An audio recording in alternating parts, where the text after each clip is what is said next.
Bienvenidos a un nuevo video de ciencias sociales, en este caso para grado octavo. Vamos a estar hablando un poco de los virreinatos españoles en el territorio de América Latina y Centroamérica. Recuerden que estuvimos tocando el tema de la colonia, ¿vale? Y el proceso pues de imposición colonial de España y Portugal en América.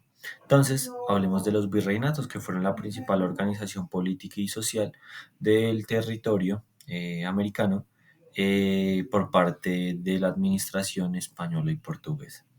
Entonces, los virreinatos españoles fueron divisiones administrativas y territoriales establecidas por la corona española para gobernar sus colonias en América durante la época colonial. Estos virreinatos desempeñaron un papel fundamental en la organización política, social, económica y cultural de las posesiones americanas de España desde el siglo XV, perdón, hasta el siglo XIX. Estos sistemas de gobierno evolucionaron e impactaron profundamente el desarrollo de las futuras naciones latinoamericanas. Hay que tener en cuenta que hubo cuatro grandes virreinatos por parte de los españoles: el virreinato de Nueva España, el virreinato de Nueva Granada, el virreinato del Perú y el virreinato del Río de la Plata. Y el de la Nueva Granada también. Recuerden, cuatro: Río de la Plata, Nueva Granada, Nueva España y Perú. Y por parte de lo que fueron los portugueses, el virreinato que establecieron en Brasil, en la colonia específicamente portuguesa. Hablemos de la organización política de los virreinatos. Tenemos la autoridad real, la división administrativa y las élites criollas. Primero, o en cabeza de todo, está la monarquía: monarquía española o monarquía portuguesa. En el caso de la monarquía española, los reinos de Castilla y Aragón, los reyes católicos como tal, que designaban virreyes en el territorio de América. Ustedes se preguntarán, bueno, ¿y por qué no los reyes gobernaban el territorio también? ¿Por qué no? Pues precisamente en ese momento no era tan fácil transportarse de una zona a otra. No era tan fácil que un rey pudiera viajar a administrar a otro territorio de manera sencilla. Entonces lo que hicieron estos reyes para evitarse todo este tema de administración colonial fue designar a personas o virreyes encargados desde lo que era España para que viajaran acá al territorio de América y empezaran a organizar los territorios colonizados por los españoles. Entonces los virreinatos eran gobernados por virreyes, quienes representaban directamente a la corona española y tenían amplios poderes políticos, militares y judiciales. Actuaban como el alter ego del rey en sus territorios. La división administrativa: cada virreinato se divide en gobernaciones, capitanías generales y audiencias, cada uno con su propia estructura de gobierno y sus funciones específicas. Esta organización jerárquica permitía a España mantener un control centralizado sobre sus colonias. Las élites criollas. Gradualmente, las élites criollas nacidas en América de ascendencia española ganaron mayor influencia y poder político dentro de los virreinatos, lo que eventualmente llevaría a movimientos independentistas en el siglo XIX. Entonces, esta es la organización política de los virreinatos, recuerden. Una autoridad real: el rey de España, el rey de Portugal, un virrey, una persona encargada con un poder muy importante de los territorios coloniales, y de ahí para abajo la división administrativa, donde había pues gobernadores, contralores, etcétera, etcétera.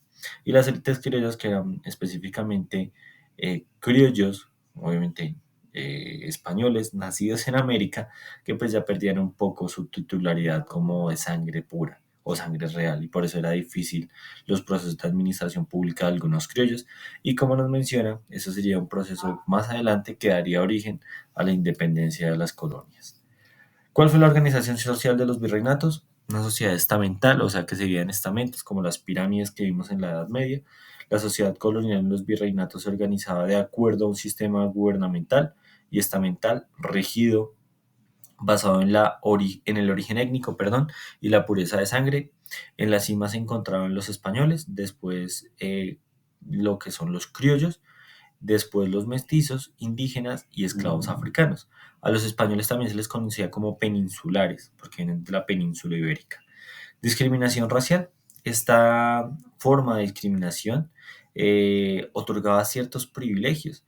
Entonces los españoles tenían derechos, privilegios, eran la élite. Los criollos igualmente, pero pues el poder político no lo podían ostentar, la verdad. Los mestizos, pues a pesar de que no eran discriminados totalmente, eran una clase media, realmente no tenían participación política nula y pocas decisiones a nivel de gobierno. Después seguían los indígenas y esclavos africanos que sufrieron las peores condiciones y una negación sistemática de sus derechos, al igual que lo que es como tal horas de trabajo sin remuneración. La movilidad social no existía, ¿vale? Algunos individuos lograban ascender socialmente a través de la educación, el servicio militar o el comercio, pero sin embargo, no había como tal una movilidad sencilla. Son mestizo por ser un gran coronel, un gran capitán, podía ascender un poco su nivel político, pero como tal seguía viéndose como un mestizo. Los españoles eran bastante, desde ese momento, se podría decir que racistas en ese entonces, con el tema de lo que es la jerarquía de razas. Entonces, desde ese punto, el español era considerado el más em, poderoso, el más sabio, el más inteligente, la pureza de raza. Y de ahí abajo, pues seguían como tal los demás criollos, mestizos, etcétera, etcétera. La resistencia indígena fue uno de los elementos importantes, al igual que la resistencia africana. Las comunidades indígenas en los virreinatos desarrollaron diversas formas de resistencia cultural, política y armada contra la dominación española, tratando de perseverar su identidad y sus derechos. Las instituciones coloniales en América tenemos bastantes instituciones, pero vamos a tocar tres. La primera, la Iglesia Católica, después el sistema legal y por último la economía mercantilista, ¿vale? Para que tengan en cuenta. Entonces, la Iglesia Católica tuvo un papel protagónico en la consolidación de los virreinatos, además de que buscaban el proceso de evangelización a toda costa. La Iglesia Católica lo que buscaba era a estas personas que no profesaban la religión católica empezar a influenciarlos para que adoptaran este tipo de prácticas. El sistema legal se establecieron audiencias, tribunales y el Consejo de Indias para administrar la justicia y la legislación de las colonias en base a las leyes de Indias y recopilación de leyes de los reinos de las Indias. La economía mercantilista, los virreinatos se integraron en sistemas económicos mercantilistas, idéntico al sistema español, en donde a nivel naval se hacía específicamente el transporte de mercancías valiosas, ya sean piedras preciosas, especies, entre otras. Continuamos con el sistema de encomiendas y repartimientos. La encomienda, que fue algo que ya tocamos un poco la clase pasada, que era un sistema de concesión de tierras y mano de obra indígena colonial a cambio de la protección y evangelización. Entonces era muy similar al feudalismo. El repartimiento, un sistema de distribución forzada de mano de obra indígena para trabajos públicos o privados sin remuneración justa, o sea, técnicamente esclavitud. Abusos y resistencia. Estos sistemas fueron simplemente eh, propuestos por los españoles y ampliamente criticados por los abusos que se generaban, porque recuerden que tanto la encomienda como el repartimiento era algo totalmente inequitativo, porque los españoles tenían el control, la dominación y podían a su antojo poner a trabajar a indígenas y afroamericanos en la tierra sin ninguna remuneración. Y por último, las reformas legales. Gradualmente se implementaron reformas legales para limitar los excesos, pero la mano de obra indígena siguió siendo fundamental para la colonia y la economía colonial. Siguiente, hablemos un poco de la esclavitud y los derechos de los indígenas. Es un tema que bastante se toca en la colonia y los virreinatos y que se tiene que tener en cuenta. Y lo primero es por qué se insertó mano de obra africana al territorio colonial español. Y es porque en un momento dado los españoles vieron que la población indígena se estaba reduciendo de manera drástica, tanto por las enfermedades como por las muertes por exceso de trabajo. Y así decidieron empezar a ver otro panorama en donde decían, bueno, ¿quiénes más van a trabajar en minas, en la extracción de materiales, en los cultivos? Nosotros no. ¿Qué hacemos? Hablemos con los ingleses, los holandeses, que tienen procesos esclavistas en África, a ver si podemos establecer cierto comercio de esclavos para que vengan a trabajar como mano de obra barata o esclavizada acá en el territorio americano. Entonces, la trata de esclavos. El comercio transnacional de esclavos africanos fue una pieza clave del sistema económico colonial, con millones de personas arrancadas de sus hogares y sometidas a condiciones inhumanas. Derechos de los indígenas. Hubo un debate constante sobre los derechos de los pueblos indígenas, con defensores como Bartolomé de las Casas luchando por su protección, aunque en la práctica estos derechos fueron ampliamente violados. Resistencia esclava. Los esclavos africanos y sus descendientes desarrollaron diversas formas de resistencia, desde rebeliones armadas hasta el cimarronaje, huida a las montañas y la resistencia cultural, desafiando el sistema esclavista. La legislación ambigua, como no existían leyes claras y el derecho como tal civil no estaba constituido como tal, los derechos humanos pues no existían, se hablaba muy poco de este tema. Técnicamente, la legislación colonial sobre la esclavitud fue nula y los derechos de los indígenas eran a menudo violados y muy básicos. Entonces, pues técnicamente no existía ninguna protección para este tipo de población. Ahora centrémonos en el virreinato de la Nueva Granada. Esto era una generalidad de todos los virreinatos. Mano de obra indígena, mano de obra esclava y la organización o sistema político colonial, ¿vale? El virreinato de la Nueva Granada fue precisamente el virreinato fundado que componía los territorios de Venezuela, Colombia, Ecuador, Panamá, parte de lo que es la Amazonía brasilera y una partecita de lo que son los territorios aledaños hacia la Amazonía.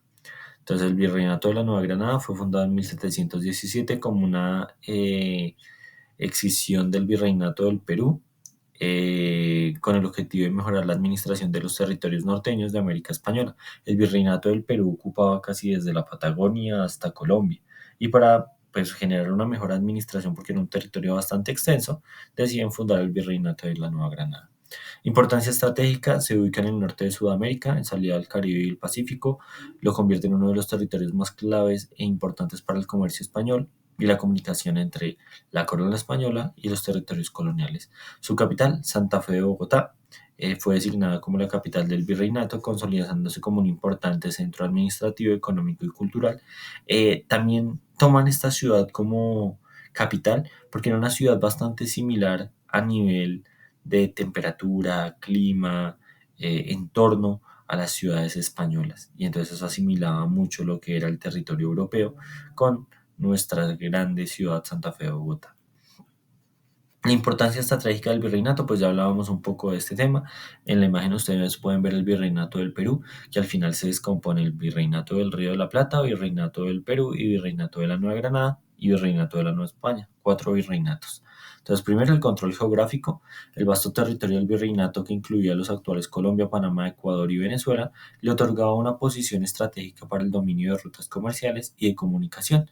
Los recursos naturales, pues es algo que uno no tiene ni que mencionar: oro, cobre, esmeraldas, caña de azúcar, sal, entre otros. O sea, carbón, un sinfín de recursos naturales increíbles. Y no solo los recursos naturales como el oro, que eran fundamentales, sino también los recursos naturales como frutas, vegetales, entre otros. Entonces la Nueva Granada era rica en minerales preciosos, entre otras cosas. Intereses geoestratégicos, el virreinato también cumplió un papel clave en la defensa del imperio español frente a las potencias europeas rivales que buscaban expandir su influencia en la región. La economía y el comercio de los virreinatos, hablamos de la minería, explotación minera y mano de obra indígena trabajando y africana en esas minas, agricultura y ganadería. Los virreinatos también se especializaron en la producción agrícola y ganadera, al igual que cultivos como la caña de azúcar, el tabaco y el cacao. Y el monopolio comercial era ejercido por parte de los españoles, o sea que los virreinatos no tenían tanta autonomía a nivel comercial, sino que el monopolio se generaba desde España, ¿vale? El legado cultural de los virreinatos españoles, pues lo podemos ver simplemente en nuestras ciudades, en los procesos de mestizaje, en nuestra cultura, en nuestro aspecto físico, que son los procesos precisamente de mestizaje que se dan entre españoles, indígenas, africanos, el surgimiento de mulatos, mestizos, zambos, entre otros. Entonces, tenemos el mestizaje, el legado arquitectónico que lo vemos en las grandes plazas de las ciudades, nomás la Plaza de Bolívar con su catedral primada, el Palacio del Líbano, etcétera, etcétera. La influencia lingüística, nuestro español, nuestro lenguaje, no es igual obviamente al castellano, un catalán, pero sí es un español y es arraigado directamente a nuestra esencia colonial. Porque pues no hablamos muisca, no hablamos quimbaya, no hablamos quechua, no hablamos ningún dialecto indígena, sino hablamos español. Y la identidad latinoamericana que se conforma a través de ese proceso de colonización, que tiene que ver mucho con el mestizaje cultural. Entonces, vale, muchísimas gracias chicos por su atención. Espero les haya gustado el video. Recuerden revisar material de apoyo y el apartado de tareas. Muchísimas gracias.